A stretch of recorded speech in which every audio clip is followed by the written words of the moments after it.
Hello friends, welcome back to our YouTube channel. तो आज हम डिस्कस करने जा रहे हैं human respiratory system of class 10th। तो पिछले लेक्चर में हमने पढ़ा था डाइजेस्टिव सिस्टम। होप करते हैं वो आपको अच्छा लगा होगा। तो इस लेक्चर में हम डिस्कस करने जा रहे हैं ह्यूमन रेस्पिरेटरी सिस्टम। कैसे हम सांस लेते हैं, कैसे वो प्रोसेस होता है, कैसे हमारी बॉडी के अंदर तक जा पाता है जो हम सांस लेते हैं। एयर जैसे कि ऑक्सीजन है, हम ऑक्सीजन को इन्वायरमेंट से लेते हैं, कैसे वो हमारी सांस तक पहुंच पाता है, उसे हम डिस्कस करेंगे आज। तो पहले हम पढ़ेंगे ह्यूमन रेस्पिरेटरी सिस्टम के अंदर कौन कौन से ऑर्गन होते हैं, क्या क्या पाथवे होती है जिसके थ्रू एयर ट्रैवल करके हमारे लंग्स तक पहुंचती है। फर्स्ट ऑफ ऑल क्या है? फर्स्ट ऑफ ऑल है नोस्ट्रिल्स। नोस्ट्रिल क्या होता है? Air is taken into body. Nostril क्या होता है? फॉर एग्जांपल हमारे नाक होता है, उसके अंदर क्या होते हैं? होल होते हैं जिनके थ्रू एयर अंदर जाती है, उनको बोलते हैं नोस्ट्रिल, जो कि दो होते हैं। आगे है nasal passage. It is the channel for air flow through the knows. क्या है? जो नोस्ट्रिल के बाद छोटी सी एक होल के समान है, या जैसे हम बोल सकते हैं कि केव या गुफा के समान होती है, तो उसे बोलते हैं नेजल पैसेज, जिसके थ्रू एयर फ्लो करती है नाक के अंदर से। फिर आते हैं नेजल कैविटी। जो नेजल पैसेज है उसको नेजल कैविटी भी बोला जाता है। उसमें क्या होता है? It is lined with hair, जिसमें कि हेयर प्रेजेंट होता है। Mucus membrane. म्यूकस मेम्ब्रेन जैसे म्यूकस हमने पिछली क्लास में डिस्कस किया था। म्यूकस क्या होता है? चिकना सा पदार्थ होता है। तो नेजल कैविटी के अंदर क्या क्या पाया जाता है? हेयर्स पाए जाते हैं और म्यूकस मेम्ब्रेन पाई जाती है। It warms, moisturise and filter air before it reaches the lungs. For example हम सांस ले रहे हैं तो उसके अंदर कुछ डस्ट पार्टिकल भी होंगे या कुछ और थिंग्स भी प्रेजेंट हो सकती है, जैसे कुछ बैक्टीरिया हो गए। तो क्या करते हैं? ये नेजल कैविटी के अंदर हेयर्स प्रेजेंट होते हैं। क्या करते हैं? उनको लंग्स तक पहुँचने से पहले ही ट्रैप कर लेते हैं, अपने अंदर पकड़ लेते हैं। और जो ये म्यूकस मेम्ब्रेन प्रेजेंट होती है, क्या करती है? वार्म करती है, मॉइस्चराइज करती है और हमारी एयर को लंग्स से पहुंचने से पहले फिल्टर ही कर लेती है। उसके बाद क्या आता है? फेरिंग्स। फ्रेंड्स, फेरिंग्स हमने डाइजेस्टिव सिस्टम के अंदर भी पढ़ा था। तो क्या होता है? Common pathway. फेरिंग्स को क्या बोलते हैं? कॉमन पाथवे बोलते हैं। किसके लिए? Common pathway for food and air. क्या होता है? Common pathway for food plus air, दोनों इसके अंदर से होके जाती है। जैसे कि चौराहा होता है, वहाँ से अलग अलग ट्रैफिक क्रॉस करती है, तो वैसे ही फेरिंग्स के अंदर फूड और एयर दोनों का पैसेज होता है। तो क्या बोला है? Pharynx it contain rings of cartilage which ensure that the air passage does not collapse. तो इसके अंदर क्या होता है? कार्टिलेज, जो कि बोन के जैसा स्ट्रक्चर होता है पर बोन से डिफरेंट होता है, क्योंकि बोन तो अधिक ज़्यादा सॉलिड होती है। तो कार्टिलेज थोड़े से बोन के कंपैरिजन में थोड़े से सॉफ्ट होते हैं, तो उनकी रिंग प्रेजेंट होती है। क्योंकि रिंग अगर वैसे हम फॉर एग्जांपल फ्रूटी की पाइप होती है, अगर हम उससे फ्रूटी को सक करें तो वो क्या करते हैं? कोलैप्स कर जाती है, आपस में चिपक जाते हैं। तो ऐसा ना हो कि हमारा फेरिंग्स भी चिपक जाए। तो क्या होता है? कार्टिलेज की रिंग पाई जाती है हमारे फेरिंग्स के अंदर। उसके बाद क्या आता है? लैरिंग्स। लैरिंग्स क्या? It houses the vocal cord and manipulate pitch and volume which is essential for phonation. It is also known as voice box. तो लैरिंग्स क्या होता है? लैरिंग्स के अंदर वोकल कॉर्ड प्रेजेंट होती है। वोकल कॉर्ड किसके लिए हेल्पफुल होती है? साउंड प्रोडक्शन के लिए।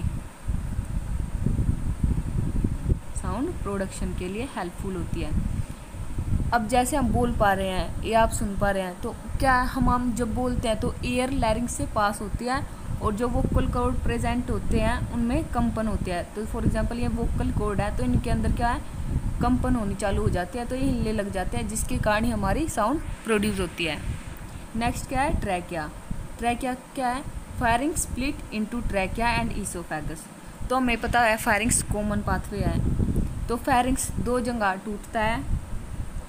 फॉर एग्जांपल ये फेरिंग्स है, ये आगे जाके ऐसे दो पाइप्स में खुलता है। आगे वाली होती है वो ट्रैकिया,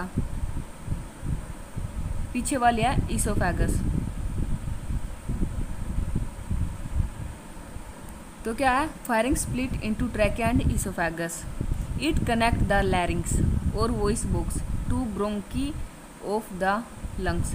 तो ट्रैकिया क्या करता है, लंग्स की ब्रोंकाई, जो लंग्स के अंदर ब्रोंकाई प्रेजेंट होती है उनको फायरिंग्स लैरिंग्स के साथ कनेक्ट करता है ट्रैकिया। पाइप के समान स्ट्रक्चर होता है, इसके अंदर हाफ कार्टिलेज रिंग पाई जाती है जैसे कि फायरिंग्स के अंदर होती है। It provide air flow to and from the lungs for respiration. ये क्या है, कॉमन पाथवे है जिसके थ्रू एयर बाहर निकलती है लंग से और अंदर ली जाती है रेस्पायरेशन के दौरान। जैसे कि आप डायग्राम में देख रहे हैं, ये जो पाइप के समान स्ट्रक्चर है उसको बोल रहे हैं हम ट्रैकिया, जो कि ब्रोंकाई या ब्रोंकस के अंदर आगे जाके स्प्लिट हो रहा है। नेक्स्ट क्या है, bronchi. They are the main passageway into the lungs. जो मेन पैसेज वे है लंग्स के अंदर, जो मेन पाथवे है लंग्स के अंदर पहुंचने का, वो क्या है, bronchi. They are the extension of windpipe and shuttle air to and from the lungs. Windpipe क्या है, विंड पाइप किसको बोलते हैं हम, ट्रैकिया को विंड पाइप बोलते हैं। तो क्या है, एक्सटेंशन। हमने डायग्राम में देखा है, या दोबारा डायग्राम देखते हैं कि जो ट्रैकिया वो किसके अंदर स्प्लिट हो रहा है, ब्रोंकाई के अंदर। तो मेन पाथवे तो वही होगा लंग्स के अंदर जाने का। तो ब्रोंकाई हमें समझ में आ गई कि एक्सटेंशन है वो ट्रैकिया का। The oxygen goes to lungs and carbon dioxide leaves the lungs through them. तो क्या है, जो ऑक्सीजन हमारे लंग्स को चाहिए है तो वो ब्रोंकाई के थ्रू ही लंग्स के अंदर जाएगी, और कार्बन डाइऑक्साइड जो कि वेस्ट मटेरियल है हमारी बॉडी का, वो ब्रोंकाई के थ्रू ही लंग्स से बाहर निकलेगी। नेक्स्ट क्या है, ब्रोंकायोल्स। ब्रोंकायोल्स क्या होते हैं, bronchi get smaller when they reaches closer to lung tissue and are called bronchial. जो ब्रोंकाई है वो क्या है, जैसे जैसे लंग्स के नियर जाती रहेगी, क्लोज जाती रहेगी, वो क्या छोटे छोटे से, मतलब उनके छोटे छोटे पार्ट स्प्लिट हो जाएंगे, उनको बोलते हैं bronchiole. The are the passageways by which air passes through the nose और mouth to the alveoli of lungs. तो ये बोला गया है कि पहले कहाँ, नोज के थ्रू, नोस्ट्रिल के थ्रू नेजल कैविटी के अंदर जाएगी एयर, फिर कहाँ फेरिंग्स के अंदर, लैरिंग्स के अंदर, ट्रैकिया के अंदर, उसके बाद क्या होगा ब्रोंकाई के अंदर, फिर ब्रोंकायल। तो ये पाथवे है हमारी एयर का अंदर आने का। देन क्या है, एल्वियोलाई। एल्वियोलाई क्या है, ब्रोंकायोल आगे स्प्लिट होकर एल्वियोलाई बनाते हैं। They are the smaller tube which finally terminate into balloon like structure which are called alveoli. जैसे कि आप डायग्राम में देख रहे हैं, जो ब्रोंकायोल है वो आगे जाके टर्मिनेट होके क्या बना रहा है, एल्वियोलाई बना रहा है। ये क्या है, बैलून जैसे, जैसे कि ग्रेप्स का स्ट्रक्चर होता है, अंगूरों के गुच्छे का, वैसा स्ट्रक्चर एल्वियोलाई बनाते हैं लंग्स के अंदर। तो जहाँ मेन जो ऑक्सीजन और कार्बन डाइऑक्साइड का फेरबदल होता है हमारे ब्लड से, तो एल्वियोलाई के थ्रू ही होता है। एल्वियोलाई आगे जाके क्या है, ब्लड कैपिलरी से कनेक्टेड होती है, जहाँ से ऑक्सीजन ब्लड के अंदर और कार्बन डाइऑक्साइड ब्लड से बाहर निकलती है। नेक्स्ट क्या है, blood capillary. They are the site of transfer of oxygen and other nutrient from the bloodstream to other tissue in the body. क्या ब्लड कैपिलरी वो साइट है जहाँ की हम ट्रांसफ़र होता है ऑक्सीजन का, न्यूट्रिएंट का। जैसे कि एल्वियोलाई क्या होती है, टच होती है।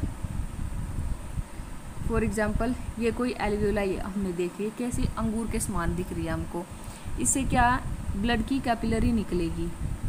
कलर चेंज करते हैं, फॉर एग्जांपल ये ब्लड की कैपिलरी निकल रही है, तो यह क्या करती है, डायरेक्ट कांटेक्ट में होती है, तो डिफ्यूज़न के थ्रू ये सारा मटेरियल जो कि ऑक्सीजन, बाहर से ऑक्सीजन आई है, वो अपने अंदर ब्लड के अंदर ले लेती है, और जिससे हमारा ब्लड डीऑक्सीजनेटेड से ऑक्सीजनेटेड हो जाता है। अब क्या पढ़ेंगे हम, मैकेनिज्म ऑफ ब्रीथिंग, कि ब्रीथिंग का मैकेनिज्म क्या, कैसे हम सांस लेते हैं। तो सांस लेने में दो मेथड यूज़ होते हैं, इनहेलेशन, एक्सहेलेशन। इनहेलेशन क्या होता है, during inhalation the thoracic cavity. Thoracic cavity होती है जो हमारी चेस्ट वाली कैविटी है, जहाँ चेस्ट यानी कि लंग्स, हार्ट प्रेजेंट होती है। बाहर से देखो तो हड्डियाँ प्रेजेंट होती हैं, जैसे कि आप डायग्राम में देख रहे हैं, वैसे उनको रिब्स बोलते हैं। तो क्या इनहेलेशन मतलब, इन मतलब अंदर, हेलेशन मतलब अंदर लेना, एयर को अंदर लेना बोलता है इनहेलेशन। एक्सहेलेशन क्या, एयर को एक्साइट करना, एक्साइट मतलब बाहर छोड़ना। तो उसको बोलते हैं एक्सेलेशन।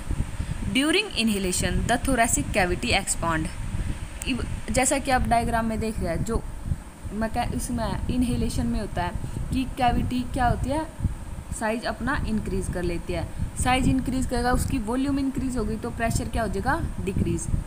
हमने छोटी क्लास में पढ़ा है कि प्रेशर इनवर्सली प्रोपोर्शनल होता है वॉल्यूम के। जैसे कि हम प्रेशर इंक्रीज करेंगे तो वॉल्यूम डिक्रीज हो जाएगी, वॉल्यूम इंक्रीज करेंगे तो प्रेशर डिक्रीज हो जाएगा। तो हमने क्या एक्सपांशन करके थोरेसिक कैविटी का वॉल्यूम इंक्रीज कर ली। वॉल्यूम इंक्रीज हुई तो प्रेशर ऑटोमेटिक डिक्रीज हो गया एटमॉस्फेयर प्रेशर से। तो प्रेशर डिफ्यूजन क्या होता है, हाई कंसंट्रेशन से लो कंसंट्रेशन की ओर मूव करना। तो क्या प्रेशर एटमॉस्फेयर में ज़्यादा होगा और हमारे लंग्स के अंदर कम, तो बाहर से हमें इनहेलेशन होगा कि हमें सांस अंदर लेना है, तो हम सांस को अंदर लेंगे। फिर एक्सेलेशन में क्या, थोरेसिक कैविटी कॉन्ट्रैक्ट मतलब वो अपनी वॉल्यूम को कम कर लेगी। वॉल्यूम कम तो प्रेशर इंक्रीज, तो हम क्या करेंगे, ज़्यादा प्रेशर से कम प्रेशर की ओर एयर को भेज देंगे, तो हमारे लंग्स के अंदर ज़्यादा प्रेशर होगा और बाहर कम as compare to our lungs, तो हमारा एक्सेलेशन प्रोसीड हो जाएगा। फिर क्या, इनहेलेशन में रिब्स लिफ्ट अप, तो अब साइज़ इंक्रीज़ करना है, तो ये जो हमारी चेस्ट वाली बोन्स होती है, रिब्स बोलते हैं उनको, वो क्या ऊपर उठ जाएंगी और जिससे साइज़ इंक्रीज़ हो। तो मेन पर्पज़ हमारा इनहेलेशन का है कि हमें चेस्ट कैविटी का या थोरेसिक कैविटी का एक्सपांशन करना है, उसका साइज़ इंक्रीज़ करना है। तो इसके अपोजिट ही एक्सेलेशन में क्या, साइज़ डिक्रीज़ करना है, तो रिब्स डाउनवर्ड आ जाएंगी, अपनी नॉर्मल कंडीशन पे आ जाएगी। डायफ्राम इनहेलेशन में क्या होगा, diaphragm become flat in shape. Diaphragm क्या होता है, जैसा कि आप डायग्राम में देख रहे हैं, जो ये होता है, ये तो साइड वाली बोन्स होती हैं, इनको बोलते हैं रिब्स बोलते हैं। जो हमारा लंग्स का रीजन है उसके नीचे क्या होता है, एक फ्लैट डोम लाइक स्ट्रक्चर होता है, उसको बोलते हैं डायफ्राम, जो कि हमारी रेस्पिरेशन में बहुत ज़्यादा हेल्पफुल होता है। यही कॉन्ट्रैक्ट या रिलैक्स करता है, जिसके कारण रेस्पिरेशन हो पाती है। तो क्या, diaphragm become flat in shape. Diaphragm का मेन स्ट्रक्चर होता है डोम स्ट्रक्चर, ऐसा, तो वो क्या करता है, फ्लैट हो जाता है, तो ऐसा हो जाता है। फॉर एग्जांपल हमारे लंग्स का स्ट्रक्चर ये है, तो वो ऐसा होगा, तो क्या होगा, वॉल्यूम इंक्रीज़ हो जाएगी, तो इनहेलेशन के द्वारा वॉल्यूम इंक्रीज़ होगी, प्रेशर डिक्रीज, तो इनहेलेशन होगा। तो ये स्ट्रक्चर जब ऐसा होगा तो एक्सेलेशन होगा, तो दोबारा इसी पोजीशन पे होगा, तो ये इनहेलेशन के द्वारा, ये एक्सेलेशन के द्वारा, तो ऐसा स्ट्रक्चर डायफ्राम चेंज करता है, जिसके कारण रेस्पिरेशन पॉसिबल हो पाती है।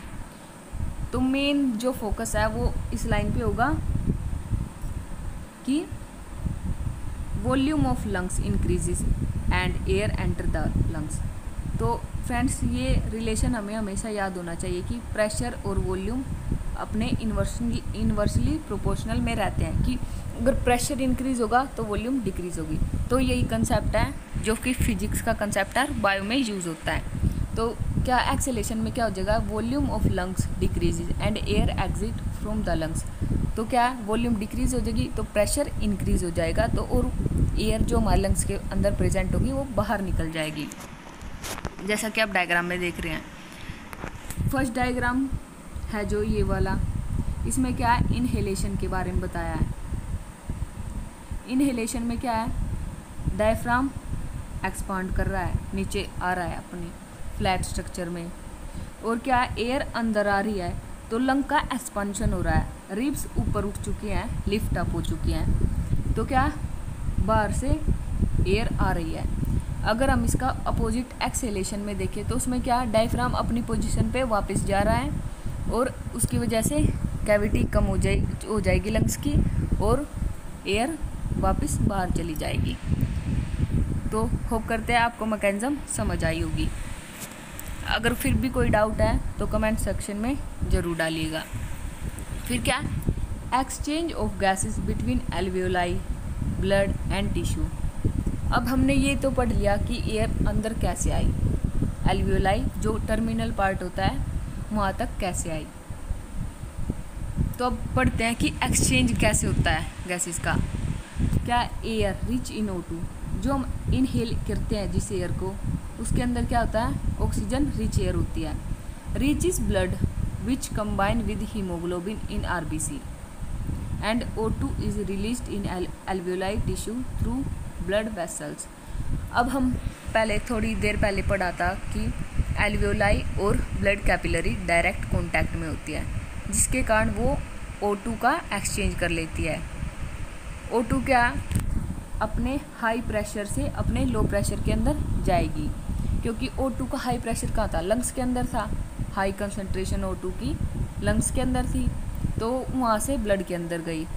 तो ब्लड के अंदर हीमोग्लोबिन, जो ब्लड के अंदर प्रेजेंट होता है, हीमोग्लोबिन रेड कलर का पिगमेंट होता है, जिसके कारण ही ब्लड का रंग लाल होता है। तो उसके अंदर वो कंबाइन कर लेगा हीमोग्लोबिन के अंदर ब्लड, O2 रिच ब्लड। तो O2 is released in alveoli tissue. तो हमने पढ़ा है कि ऑक्सीजन अपने हाई कंसंट्रेशन से लो कंसंट्रेशन की तरफ जाएगी। तो सबसे ज़्यादा हाई कंसंट्रेशन कहाँ पे था, O2 का लंग्स के अंदर। लंग्स से कहाँ जाएगी, वो ब्लड के अंदर जाएगी। अब ब्लड कहाँ जाएगा, सभी टिश्यूज़ के पास जाएगा। तो टिश्यूज़ के अंदर बहुत ही कम O2 कंसंट्रेशन होगी, तो ब्लड से कहाँ जाएगा, वो टिश्यू के पास। अब टिश्यू के पास गया तो ऐसा ही इसके O2 यहाँ सबसे ज़्यादा थी,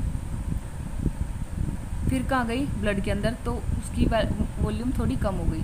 अब टिश्यू के पास गई तो वहाँ तो बहुत ज़्यादा डिफरेंस था, क्योंकि टिश्यू के पास ऑक्सीजन अवेलेबल नहीं थी या नेग्लिजिबल थी। तो जल्दी से जल्दी ब्लड से ऑक्सीजन टिश्यू के पास आ गई। तो ऐसा ही इसके रिवर्स होता है CO2 के साथ। CO2 की सबसे ज़्यादा कंसंट्रेशन होती है टिश्यू के पास। टिश्यू के पास कैसे, जो हमारी सेल्स है वो क्या है, मेटाबॉलिज्म करती हैं, जिसके कारण क्या होता है, जो हमारी बॉडी के अंदर वेस्ट प्रोडक्ट है CO2 रिलीज़ होती है। तो टिश्यू के पास CO2 मैक्सिमम अमाउंट में पाई जाएगी, तो क्या टिश्यू से जाएगी वो ब्लड के पास। ब्लड क्या करेगा, लंग्स के अंदर ले जाएगा CO2, और लंग्स क्या कर देगा, उसको बाहर छोड़ देगा CO2 को। तो ऐसा ही बिल्कुल अपोजिट केस किसके अंदर होगा, CO2 के केस के अंदर।